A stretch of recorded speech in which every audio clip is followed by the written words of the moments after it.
Tātad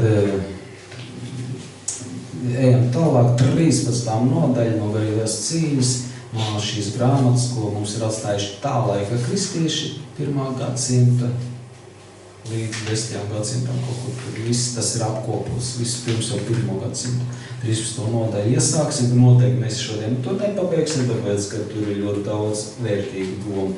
Un pirms mēs to darīsim, analizēsim, pētīsim un skatīsimies, būs, protams, atkal ievads, ievadiņš tāds, jo tas ir saistīts, protams, par garīgu tematiku. Taisnības dēļ mēs aprunāsim šoreiz arī tievuļus cilvēkus, Pagājušajā runāju par esmiem cilvēkiem. Kāpēc tas viss ir vajadzīgs? Visu pirms, lai mēs nekad nebūtu pārgalvīgi, augstprātīgi lūgšanās Dievu priekšā. Jo tad, kad mums ir labi, mums šķiet, ka mēs esam tikumos, ka mums viss ir forši, mums tā šķiet. Bet 13. nodaļa es sākšu pēc šī ievadā to pašu galvo, Un tad, kad mēs redzam savu grēcīgumu, savus dvēseles vainas, līdz ar to lūgšana ir tiešām maksimāli tā kā tam būtu jābūt. Jo, ja es savā stāstījumā, kā ir jālūdz, tur bija iekšā grēka nožēla vispirms. Un tad, kad mēs redzam savus nepilnības, tad mums jābūt tieši tik pazemīgiem, lai mēs redzētu savus nepilnības, savus dvēseles vainas. Un kas ir tie 8 grēka mezgli? Tas ir slimības, tas ir dvēseles slimības, varat arī tā rakstīt. Mezgli, dvēseles slimības, 8 dvēseles slimības, un par tām izpausmēm mēs parunāsim, kādas tās izpausmes ir pie tievāka komplikācijas cilvēkiem, kas ir tāds pēc būtības tievāki. Nevienmēr viņi mazēd, kā tautā saka, tie tievi ir tie niknie, dusmīgākie, jo nekad nav pēduši. Kaut kāda taisnība tur ir, bet tas nenozīmē, ka viņi mazāk kāda par esmīgiem. Tas viennozīmīgi, ne mazāk. Tievi ir citreiz pat vairāk kāda nekā tie, kam ir tur rezervas vairāk, Viņiem vienkārši agresīvāka vielmaiņa. Tas to arī nozīmē. Savādāk struktūra un tā tālāk. Tas nenozīmē, ka viņi ir svētāki par tiem, kas ir biezāki un resnāki, platāki un tā tālāk. Izklausās jocīgi, bet tās ir simptomi, slimību simptomi. Pirmā mezgla slimības simptomi. Ir otrais slimība, tās ir netiklības. Mēs te runājam par mečām, ka viņas tur vienmēr ļoti skaisti tur tā māku uzklāt, to visu virsū. Gaumīgi bieži vien prot kaut kā viņiem izdodas.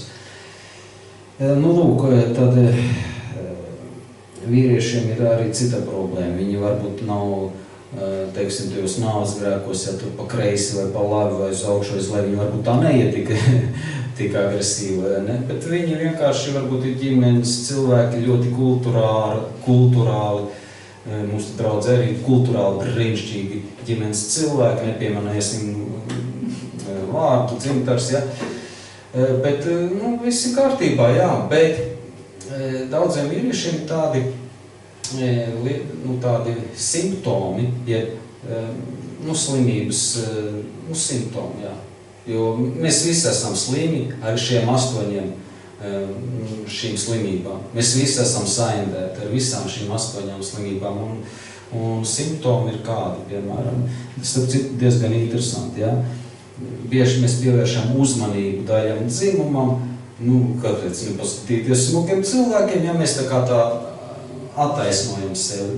Tiesas dienā tu diez vai, ka tā varēs attaisnot. Tu taču tur attīsti smuku cilvēku, kāpēc es nepastītos? Sev nebija tur tas, kas iet pa kreisi vai pa labi vai uz augšu vai uz leju. Nē, es biju tas pareizais, godīgais ģimenes cilvēks, mīlu savu sievu. Bet tikai tiesas dienā neies cauri to, ka tu tur tā paskatījies, tur kaimiņu zāne, tur tās viss tur tā, visu, kāpēc nepastīties? Vīrieši mēģina sev attaisnot šīs pazīmes, savas slimības pazīmes, jo cilvēks ir saindēts ar visām šīm 8 slimībām, grēkiem. Tad vēl ir tāds interesants, jā, daļam dzimumam būs interesanti, jā, tādi momenti. Es mazliet tā izrakstīju, tās ir tādas acīm redzamās lietas, jā. Un, kad skatās, tad vēl tīksminās.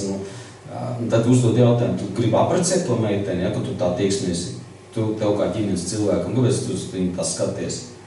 Kleitu grib nopirkt savai sievai, ja? Atkal attaisnojums kaut kāds. Nē, viņai kleitu izstās varētu sievai nopirkt. Zin kā, visu laiku kaut kādu attaisnojumu. Tikai ne es sieva vainīgi. Sieva saka, nē, es arī neesmu vainīgs, čūsku vainīgi. Ja visu laiku jūs šitādu attaisnojumu. Tas ir simptomi, slimības simptomi. Kasēs, ja, lielveikalos vai kaut kādās iestādēs, kur ir vairākas kases, vīrietis obligāti izvēlēsies, kur sēž. Pēc iespējas jaunāka dāma noteikti, ja. Katrā ziņā, ja nav izvēles starp jaunākām dāmām, tad tur, kur ir dāma, ne pie vīrieši, bet kur ir dāma, ja. Arī tāds, ja, simptoms tāds. Kāpēc, kas tev tur notika pēkšņi? Vai pie vīrieši kasē, ja, kur sēž, ja, kaut kāds jaunāks. Ne pie dāmas, foršāk, tā.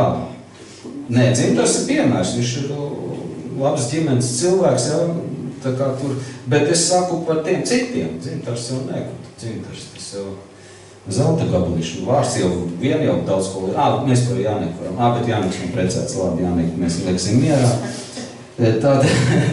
tātad kaut kas notiek mistiski, ja, kaut kur ir izvēle, kaut kādu konsultanti, protams, pie dāmas jāiet vīrietim, ja, kas tas tāds ir simptomi. Vai tas ir bankā, kaut vai arī, ja, ir kaut kādi konsultanti, ja ir izvēle, vienmēr kaut kā vīrieši izvēlās dāmas. Ir kā teikt, bet tas taču loģiski, taču neesi slims ar tā kā, teiksim, tur valdībā, tur daži labi, ja. Taču neesi slims, jā, mēs atkal attaisnojamies. Kāpēc tu nevar būt mierīgs? Uztver cilvēks kā cilvēks, nevis šķirot dāmu, vīrietis, bet cilvēks vēl galā, ja. Tas ir augstā, protams, tā ir kaut kādā mērā augstākā piltāža dzīvot tik svēti un šķīsti. Jo mēs šķīsti un svēti esam tad, kad mūs neviens neredz, tad, kad mums viss ir labi, ja? Arī ziedot ir vieglāk, ja tev naudas ir pa pilnā. Ja? Tu vari būt labvēlīgāks pret cilvēku, ja tev labs noskaņojums, bet tad, kad tā visa nav un grūti, tad kur ir tavu dievbija, paliek, ja, jautājums. Vēl ir tāds interesants novērojums, ja? Piemēram,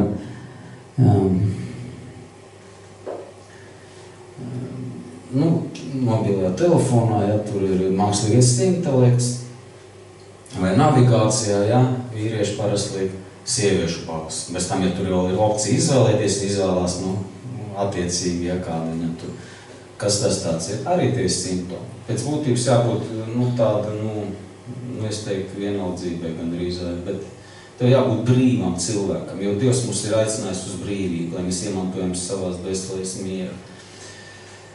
Tā kā, tie ir daži simptomi, noteikti mēs paši skatoties šīm 8 dvēseles slimībām, ja, 8 grēka mezgliem, noteikti mēs tos simptomus saskatām daudz vairāk. Tie ir tikai daži. Vai tas tev ir frizēt tavā piemēram?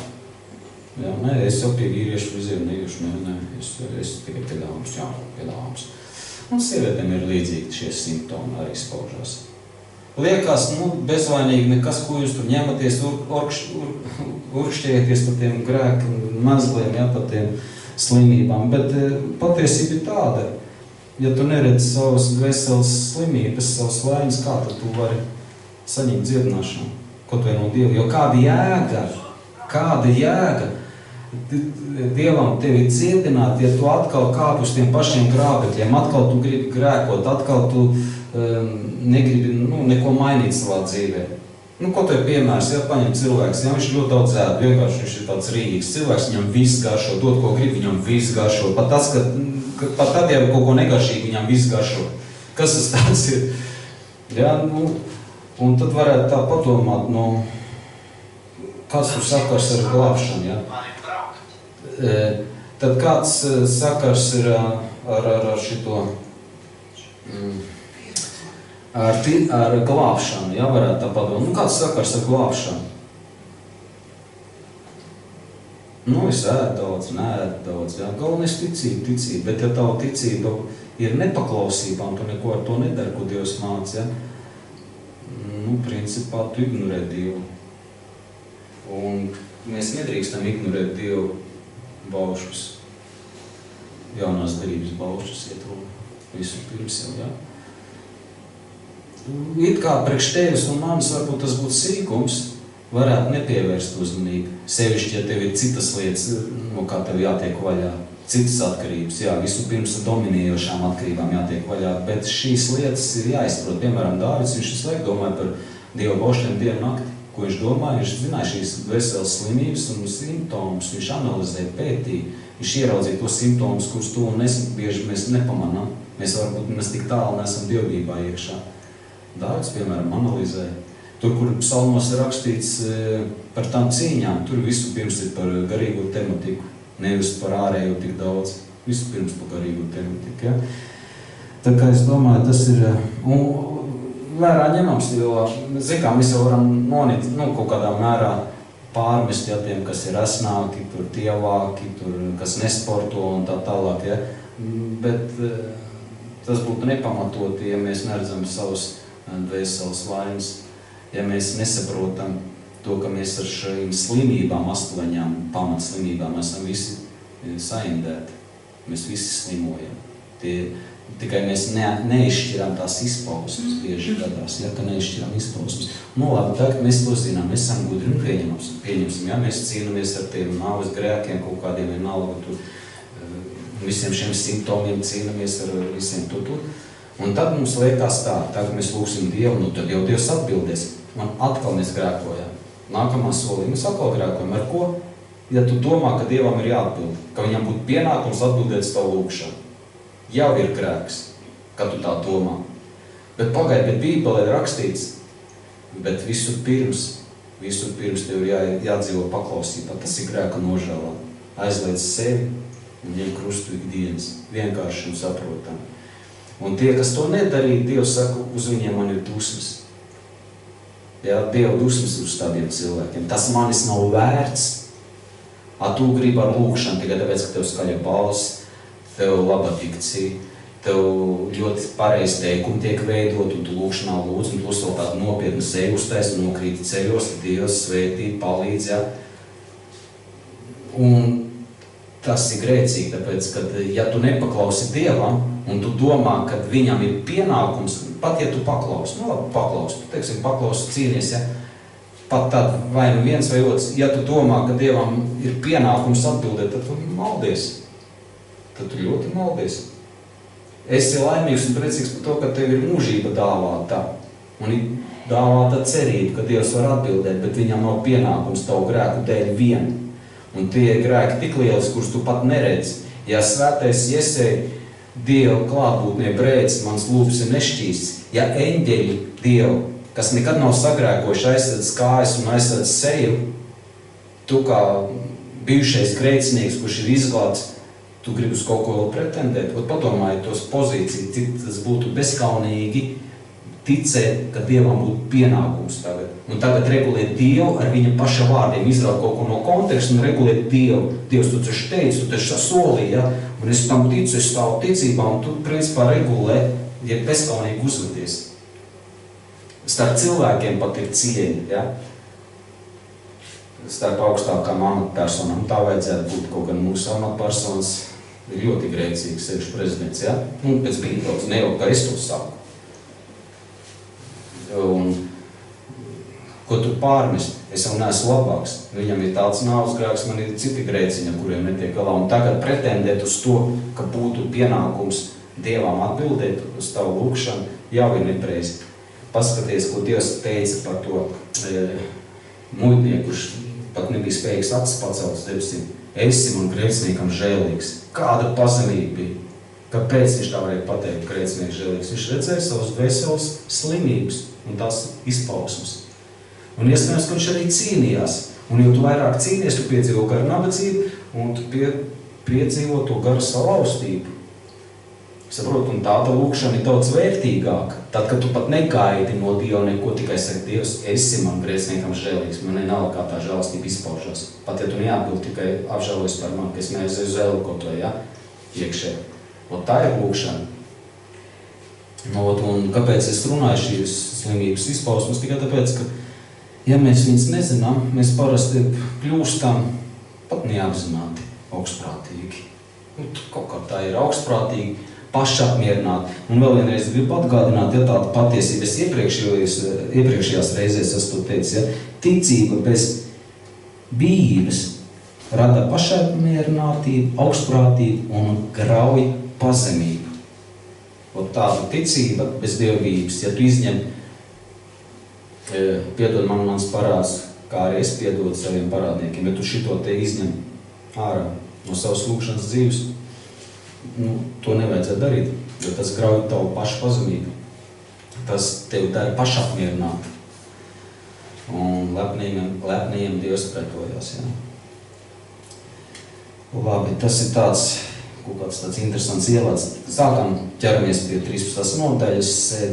Principā jau viss tas ir saistoši, tāpēc es īpaši nodalītu, tā ir viena tematika, otra, ja, tā kā laikam īsti nebūtu pareizi, bet 13. nodaļā no tās foršās grāmatas, ko es kādreiz jums rādīju.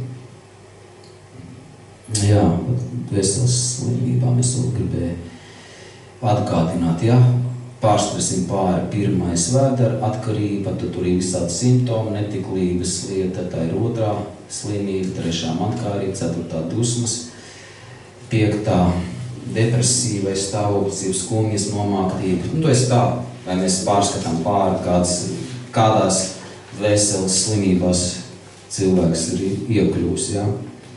Ja tā ir noskumšanas, skumjas, ja bēdas, depresijas stāvoklis. Tas bija 5. Ja? Slimība. 6. ir grūtsirdība, nomāktība, slinkums. Tas ir viens pelēcības slinkums, kaut kādas fantāzijas par pagātni, garlaicību un tā tālāk. Tā 7. godkāre, jeb lielība, pašlapenums, pašapmierinātība, augstprātība. Un 8. tas ir pats bīstamākais un pats ļaunākais ir lepnī, tāpēc, ka lepni cilvēki sevi neredz, bieži neredz, viņiem jau liekas, ka viņi jau ir svēti, viņi visu dara pareizi, viņi ir pašpārliecināti. Un tas ir tādas slimības sakni visam šitam. Lepnība, pašpārliecinātība, skaudības simptoms, skaudība, patmīlība, neticība, pat ir dīvaini, ja, neticība. Es pats esmu sev Dievs un tā tālāk. Šādi mums vajag to iegaumēt, lai mēs nepazaudējam, ar ko mēs esam saindēti. Citādi parasti mēs esam pašpārliecināti, pašapmierināti, un tāpēc arī mēs te runājam tos simptomus par tieviem, resnējiem, par otro grēka mezgla simptomiem. Tur jau būtu ko runāt i par 3., i par 4. un par 5. Tur būtu daudz ko runāt, bet man liekas, mēs jau šādi tam pieskaramies klāt. Tātad 13. nodaļiem tālāk, ko tēvi saka, ja? Tēvi, tie cilvēki, kas ir Kristus pilnību piedzīvojuši, kas ir Kristus pilnību sasnieguši, kur viņi varētu katrs teikt, kā Pāvils, nedzīvo es, bet Kristus manī dzīvo. Šādi veida cilvēki, viņi dod tāds padomus, kā iet pret šīm dvēseles slimībām. Tātad, tiklīdz mēs sajūtam iekāri, kaut kādu kustību iekārs, mēs jūtam, ka mūs tas vilina. Protams, tur ir sadalījums kaut kādi 5 punkti, atceros, kādreiz mēs tur runājam, bet tā ir tāda ķirurģiska analīze. Mēs paņemsim tā vienkāršāk to visu pozīciju. Tiklīdz mēs to sajūtam, kas ir jādara, tūdaļ nekavējoties. Pirmais, es nezinu, vienkārši punkti, varbūt nevajag numurēt, ja? Vajag pretoties, neļaut tam attīstīties līdz galam šai iekārai. Apspiet to sevi, apslāpē, atgrūt sevi. Tas ir pirmais, kas jādara. Un Dāvids tā darīja psalmā 139, 21 un 22 pants. 139 psalmā. Dāvids tā darīja. Var sakot, tev jābūt tādai reakcijai, ka tu uzreiz reaģē. Nevis, ka tu komunicē ar to iekāru un tagad pārdomā, fantazē, kā tas ir, jā, varētu, nevarētu, ir kāds mājās, nav mājās, kaut kā tur analizēt. Tev uzreiz jau iekšēji jāatgrūž tas viss prom no sevis. Otrais punkts ļoti būtiskais. Tur ir 3 punkti, ja? Otrais. Tad, kad tu to dari savā dvēselē, tad mēģini sevi radīt nepatiku pret šo iekāru. Es zinu, ka tā taciņa ir iestaigāta, kam tam nepatīk dzert alkoholu, tas, kas ir alkohola atkarīgs. Kam nepatīk smēķēt? Visiem patīk smēķēt, tie, kas ir smēķējoši atkarīgie, ja? Tie, kas jau tajā dzīvo. Kam nepatīk tur tas un tas, ja kaut kāds grēcīgs lietas visiem. Otrais punkts, radi sevi nepatiku, riebumu, agresīvu, dusmas. Dusmām šī gadījumā ir liela nozīme. Mums ir izkropļotas dusmas, mēs dusmojamies par tuvāko cilvēku, bet šī gadījumā vajag dusmoties pret šo iekāru. Tad tas ir pareizi, jo veseliem cilvēkiem dusmas tā ir normāla tematika. Tikai viņus vajag vēst pret grēku, pret šo iekāri, tev jābūt tādam iekšējam noskaņojumam, tādai pozīcijai. Pret šo vilinošo iekāru, jo viņi jau vilina, viņi pilnīgi tā kā dedzina, ja, tomēr, redzi, tu esi, kaut ar pirmo grēku, ja, tu kā esi paēdis, tad tur ēd saldējumu, laiza, garšīgi, un tas saldējums, kurš tev varbūt vislabāk garšo, viņš tieši tur demonstrē, radi nepatiku, riebumu sevi. Tādā veidā notiek cīņa, smalku padarīšana. Šitās cīņas ir jāstāsta katrā baznīcā. Tas ir pats galvenais sevis aizliekšana, tas ir pats galvenais krusta ņemšana. Tas ir pats galvenais grēka nožēlā dzīvot, lai mēs pienesam atgriešanās augļus. Tie ir tie atgriešanās augļi. Baznīcām ar to vajadzētu arī nodarboties. Un mazāk varbūt pat lūgt kaut kādā mērā, tāpēc, ka mēs lūdzam par otršķirīgām lietām bieži vien. Par otršķirīgām lietām mazāk vajag lūgt. Principā vispār var aizmirst otršķirīgām lietām lūgt. Tāpēc, ka tad, kad tu paklausi Dievam, Dievs visu pieliek. Visu pirms meklējiet Dievu valstību. Ja? Viss tās ir pieliekošās lietas, tās otršķirīgās materiālās lietas, tās ir pieliekošās lietas. Visu pirms sakārto savu sirdi un dvēseli. Un trešais punkts, skaidrs, ka ir jālūdz Dievs. Lai tava apņemšanās, lai tas, ko tu dari, lai tas sekmētos. Tur ir vajadzīga Dieva žēlastība. Un citreiz es esmu lūdzu, es pateikšu godīgi, man nestrādā tas trešais punkts, es tāpat kaut kur citreiz iekrītu, bet, ko es saprotu, iegūstam pieredzi. Un mēs esam gudrāki. Dievs tādā veidā māca mums šo karu, māca šo cīņas mākslu. Ja, jo tu jau turpini, mums jau Dievs aizliedz vārtīties kā cūkām dubļos. Jeb kā suņiem pēc tam tos vēmekļus sēst, ja? Sagrēkoja, ja tev kaut kā sanāca, celies augšā un atkal dar tos pirmos punktus. Atkal cīnies. Tā ir ļoti nopietna lieta. Un lūdz. Dievs palīdz man šo apņēmību, palīdz man nepadoties, dod man spēku. Lai Dievs pasargā un nostiprina manu šo labo gribu paklausīt Dievam, šo apņēmību paklausīt Dievam. Jo bez tevis visa mēs nevaram gūt nekādas sekmes, jo, ja es teicu, bez manis jūs nespēt neniek. Tāpēc vienmēr vajadzīgi palīdzēt. Un šī brīdī, principā, es atkal saku, veidojās attiecības ar Dievu.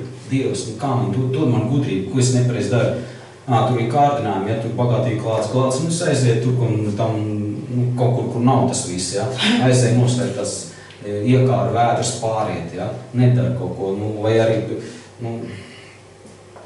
izvairies no tā visu. Un lūdzu Dievu, jo Dievs dos gudrību, vai nu tev jāaiziet kaut kur prom, vai kaut kas pretēji jāizdara, ja, bieži vien. Un tas ir rakstīts atkal psalmā, 70. psalmā 2. pants. Jā, tā kā mēs vienmēr lūdzam Dievu, tā kā cīnamies. Un tad, kad mēs to visu darām, mēs tikai padzenām šo iekāru projām. Bet, lai viņu sakautu un iznīcinātu sirdī,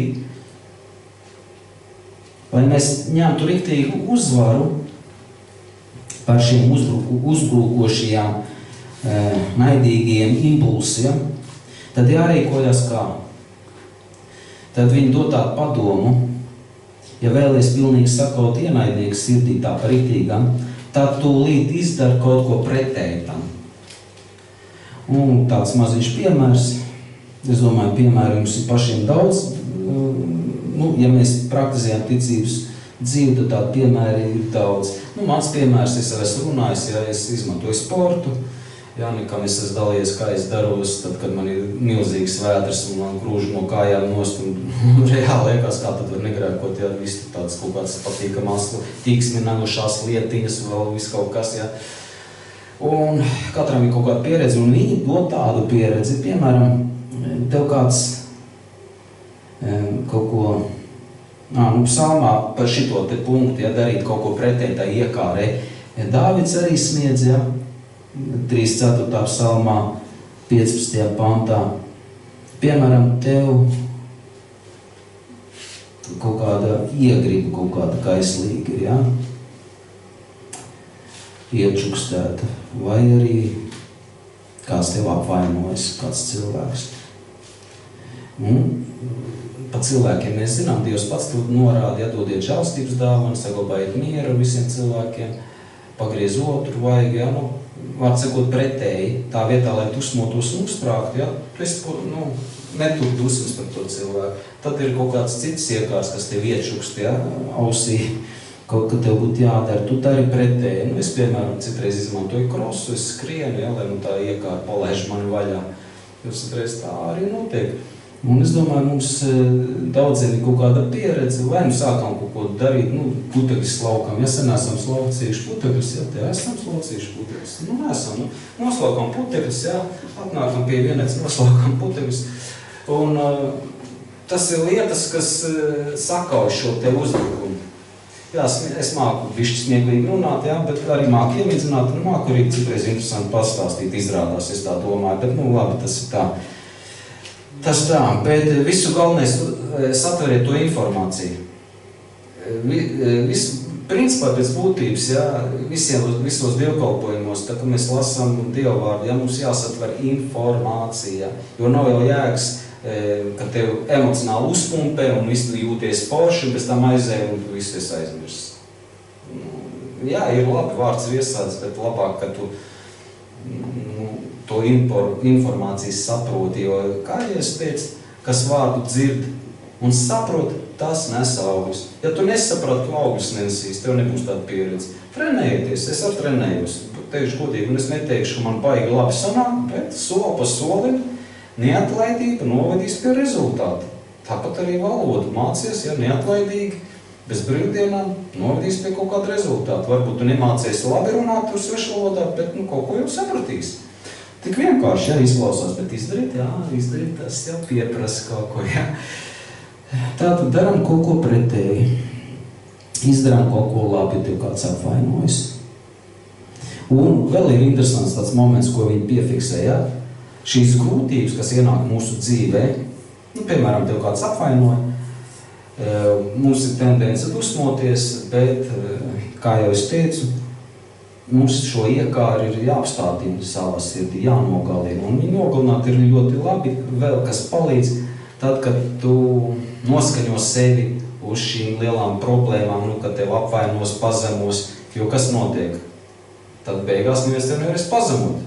Jo tu saproti, ka tu esi tā cienīgs savu grēku dēļ. Tieši, ja tu tā uzvedies, tad tev neviens neapvainos.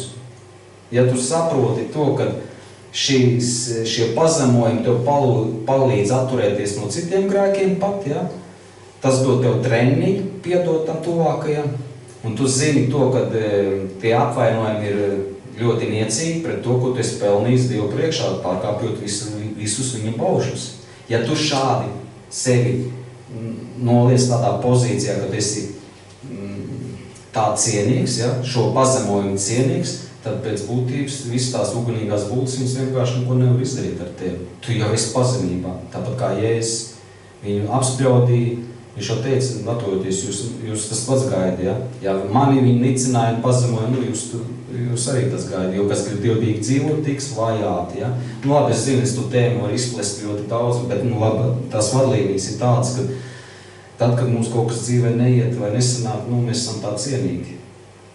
Un tad, kad tu tādā izpratnē esi, tev būs vieglāk piedot un vieglāk uzticēties Dievam. Tu saki, Dievs, esi man grēciniekam žēlīgs, kā muitnieks lūgs Dievu. Dievs, esi man grēciniekam žēlīgs, ko es vairāk esi pelnīgs, Viņi pat saka, radi vēlēšanos pēc šīm grūtām lietām, pēc šiem pazemojumiem, apvainojumiem. Es zinu, ka daudziem tas ir grūti, bet līdz tam ir jāizaug. Visu pirms cīnāmies, darām tos 3 punktus. Cīnāmies, neielēžamies dialogā ar iekāri, mēģinām atgrūst sevī. Otrais, dusmojamies uz šo iekāri, radām sevī nepatikšanu. Un šīs pazemīgās lietas, ja, ko viņi iesaka, piemēram, Ebrejiem arī 10.3.4, Jākabam 2.5, ja, ka mums tās jāuzņem ar prieku šīs ciešanas un grūtības, jo tas ir mūsu dvēseles zāles, nevelti svēties ar, ka tas ir zāles, tā, ka tie ir grūtības un problēmas, tās ir mūsu dvēseles zāles, lai mazinātu tavs iekāres. Grūts darbs tev, ja tu uz darbu ej kā uz katorgu reizēm, nevienmēr seši, kad neesi izgulējies, neesi labi atpūties, tad kā katorgu iet uz darbu. Arī labi, tas ir zāles, tavai dvēselē, tu būsi pazemīgāks, mierīgāks un vairāk paļausies uz Dievu, tāpēc, kad saproti, ka jā, forši jau pensijas saņemt, man cik ir gadu palikā, varētu pensijas saņemt, man negribas strādāt darbs jau līdz kāklām, varētu pensijā sēdēt. Bet tad, kad tu to saproti, tu vienkārši saka, Dievs, tava griba, ko es varu darīt, tā ir zemes dzīve, vai ne? Tā, to viņi saka, jā, viņi to saka. Ebreju vēstuli 10.4, jā. Jo, teiksim, tevi apzaga kāds, jā, jaunās darības cilvēks arī apzaga. Un kā Pāvils teica, jā, jūs ar prieku esat uzņēmuši savas mantas nolaupīšanu. Viņi tur negāja stresā, negāja tur lielās dusmās, policijai neskrēja, tur neuzbāzās, meklējiet, kur te jūs izmeklētājs suņi foršie, un kur meklējiet, kuras 5 iesniegumus jau uzrakstīja, varbūt vēl vienu iesniegumu uzrakstīt. Man aplaupīja, tur ir tādas vērtības, viņa šito visu nenodarbojas. Jā, tev mūsdienās jāapžok, jā, uzrakst iesniegumu, lai citi tiek pasargāti, jā, no kaut kāda varmākas, jā, kas te zoga pa labi, pa kreisi, uz augšu, uz leju. Kaut vai šī iemesla dēļ, dēļ tuvākā uzrakstu. Tas, kā atradīs, neatradīs, uzticies Dievam. Ja tev ir veselības problēmas, protams, no savas puses izdara racionāli, ko tu vari izdarīt. Ja tur vajag plākstīt, uzlīmīt plākstīt, vai kā tabletīt apēst, nopēt tabletīt, ko ārsti iesaka, ja? Bet, ja Dievs nedziedī, tad neko, tad uzņem to ar prieku, kā tā jaunās darības cilvēki, ja? Savu mantas aplaupīšanu viņi uzņem ar prieku. Kāpēc viņi uzņem? Tāpēc, ka viņi zināja šo apustulisko mācību. Jo pēc būtības tas, ka tu esi apsveitīts, tagad šī brīdī tu klausies un skaties uz mani, ja? Pēc būtības tu esi apsveitīts. Tāpēc, ka tu vari to dzirdēt, tu vari skatīties internetā, vari atbraukt, ja? Tā ir svētība. Un jau esi svētīts. Un par to vien jau ir vērts pateikties, ka tev ir kājas un rokas, neesi avārijā cietas. Par to vien ir vērts pateikties, ka tavu veselība ir tik pietiekoši stipra, ka tu vari dzirdēt informāciju, ka tu vari lasīt. Kaut vai, jā, brīļainies varbūt esi, bet toties uzvalc brilles, lasi, ticības lietas, ja. Nav brilles arī labi, ja. Tā jau ir svētība. Tu teiksi, kas tā pa svētību? Ko tu Dievs nevar izdziedināt? Tās atņem no tās brilles, ja, tur acis nevar izdziedināt. Man klīva kāja, ko tu Dievs nevar izdziedināt. Jā, viņš negrib varbūt. Tāpēc viņš ir Dievs. Ja mēs uztversim to, ka Dievam būtu pienākums tev dziedināt, viss tur ir problēma jau ar cilvēku. Viņš apvainosies, paliek, patmīlība tiek iedragāta. Patmīlība tā ir dvēseles slimība. Dievs grib, lai mēs būtu savās dvēselēs veseli, tāpēc, ka miesu viņš iedos vēl labāk nekā tev šodien viņi ir. Un turēties pie miesas vai pie zemišķām, tas ir, kā Bībele saka, neprāts. Tas ir neprāts. Labi, es ceru, ka man sanāca īsi pateikt, bet mēs turpināsim nākamā reizē šo 13. nodaļu. Viņi diezgan interesanti, manuprāt, vai ne? Jā. Jā. Esiet sveikīgi.